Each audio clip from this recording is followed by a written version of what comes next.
Hello guys, তোমরা সবাই কেমন আছো? তো আজকে আমরা গেছিলাম মেহেন্দির পাতা তুলতে। তো এই যে হলো মেহেন্দির পাতা, আর এইগুলো হলো মেহেন্দির পাতার মানে গাছের ফুল। তো তোমরা কি কখনো মেহেন্দির গাছের ফুল দেখেছো?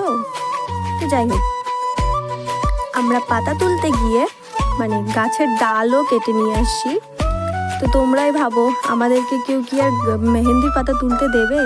মনে তো হয় না দেবে। তো তোমরা কে কোথায় থেকে ভিডিওটা দেখছো কমেন্টে বলে দিও।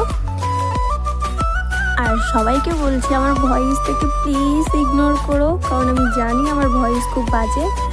তো এই পাতাগুলোকে একটা পাত্রের মধ্যে নিয়ে নিলাম, ঠিকমতো আছে কিনা দেখলাম। এবার মিক্সারে দিলাম পেস্ট করার জন্য। তো এগুলো পেস্ট হওয়ার পর কীরকম লাগে সেটাও তোমরা দেখতে পাবে এক্ষুনি। তো এই যে মেহেন্দির ফাইনাল লুক। তো আমি আজকে এটা পরে দেখাবো না, তোমাদের যদি মনে হয় যে ভিডিওতে দেখবে যে কিভাবে এই মেহেন্দিটা পরতে হয়, তো আমি তোমাদেরকে নেক্সট ভিডিওতে দিয়ে দিব। আর আমার এই ভয়েসের ব্লগটা কেমন লাগলো একটু কমেন্টে বলে দিও।